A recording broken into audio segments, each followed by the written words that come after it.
This is an urgent appeal to help me and to help British patriots defend freedom and defend this country. Because I want to tell you, 700 women today were paraded in front of television cameras in the Middle East. We've also seen an article today about, and I can't believe I'm about to tell you this.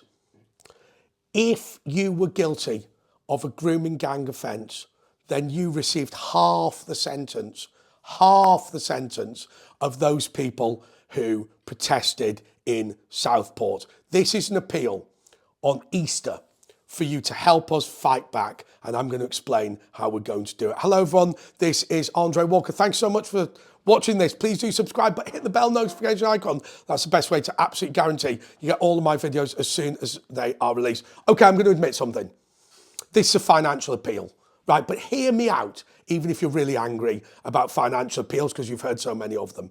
Right, today I was watching Syrian television, and when I watched Syrian television, there were 700 Christian women paraded naked on camera, and then some of them were killed later.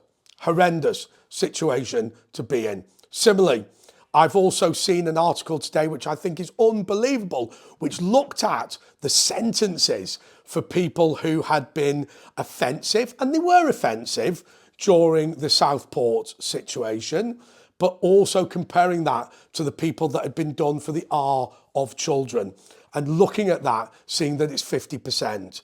We are launching a fight back, and I'm going to tell you something that's going to be amazing today. I'm going to tonight be the confirmation, sorry, not the confirmation, it's normally the confirmation sponsor. I'm going to be the baptism sponsor, or godfather if it was an underage child, for Maya Toosey. I'm about to run off from Gloucester. Adrian's not coming with me, unfortunately, but we're going to head over there. And what I'm going to say to you is, we are starting this fight back, and I think that you're helping this fight back. And I now want to talk to you a little bit about Jesus of Nazareth, somebody who supported me, even though we never met, in a most profound and remarkable way. Hear me out, even if you feel like you're an atheist. This is a man who studied hard to be a rabbi, probably went to the University of Qumran.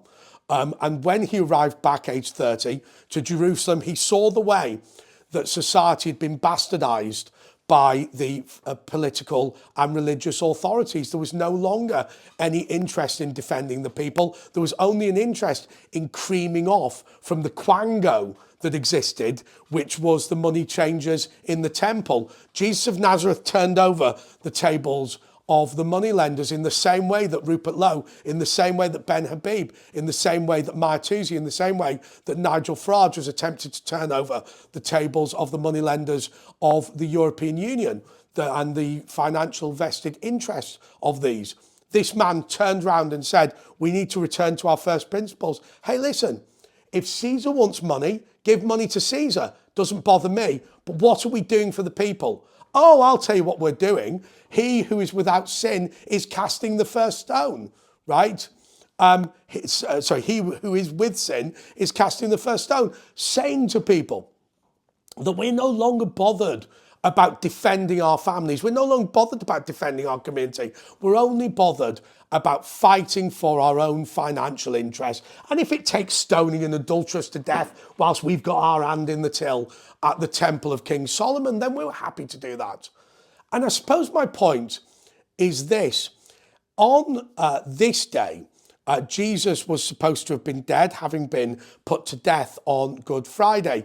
But prior to that, he bled out of the eyeballs in a condition that's called something like hema, whatever it is. Effectively, he was so stressed out by the idea of the way he was going to die that he had become, the blood pressure was starting to throw blood out of his eyeballs. But he didn't back down. He turned around and he said, no, we're not going to put Mary Magdalene to death for being a prostitute, given that she was forced to be a prostitute for the way that poverty was forced upon this community by the stupidity, the incompetence, and the disgusting behaviour of the Pharisees and scribes. No, we're not going to fight a war against this person and that person, because that is a foreign war. What we're going to do is we are going to pay our taxes as we pay our taxes, but we're going to expect our own people to perform in the way we're going to perform. And we're not going to allow people who ought to be defending us, people in the police or the equivalent, people who are magistrates or the equivalent, people who are lawyers or the equivalent, people who are barristers or the equivalent. We're going to expect them to stand by us and to do their duty. That man died, whether you believe he was the Son of God or not, he certainly died for it. And now I say to you on this Easter weekend, Steve Bannon says that I will either go to prison or die for the things that I've said to you. Do you know something? I'm not afraid. And I'll tell you why I'm not afraid, because I've got all of you here to defend me. And so now I say to you, we have to come together, we have to remain together, and we have to defend freedom. We have to defend our society, and we have to defend our young people. We have to say, listen, when the West Yorkshire police say that no white man need apply, then we need to tell the West Yorkshire police they're racist. And when they knock on my door to say that I'm guilty of a non-crime hate incident, I need to say to them, take me to court, I'll win. And if I lose, then you need to take my place. And that is what we hope to do with the Patriot Fund. And so this is a financial appeal. Please, please, please send me details. Please, please, please donate to the Patriot Fund. The link is in the description. And what I want to say to you more than anything else is this. Even if you only donate a small amount, it just gets me your data, because what you have to understand is when you're watching this on YouTube, I don't know who you are. You know who I am, but if I get your email address, then I can put you on that mailing list and we can start working together. It doesn't bother me whether you've got a quid, 10 quid, 100 quid, £1,000, doesn't bother me. What matters is that we all stick together. So I want to wish you a happy and holy Easter. I want to encourage you to go to church tomorrow on Easter Sunday. I'm going, as I say, for midnight mass when my Tuesday will convert to Christianity. And I think that's going to be a phenomenal, phenomenal thing. And I'm about to set off and do that now. But please do support us, because it's the most important thing in the world to give us that support. And so, happy Easter. Are you having lamb tomorrow? I think I'm probably going to have lamb tomorrow. I mean, the greatest symbol of rebirth is ripping a lamb to bits, then cooking it. But nonetheless, as I say, this is a financial appeal, and this is an important time. And if I was to say to you, am I nervous about what's going to happen over the next year? Yeah, I'm a little bit nervous.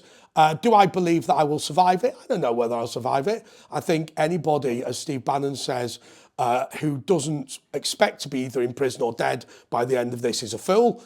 I know there are intelligence units from the police watching this and intelligence units from the security services watching this. And my message to them this Easter, and this is my message to the police, and this is my message to the security services, and this is my message to the Crown Prosecution Service, and this is my message to Keir Starmer. When I sit in a house of a man who was illicitly prosecuted by Gloucester Council, we're going to have you back for that, by the way.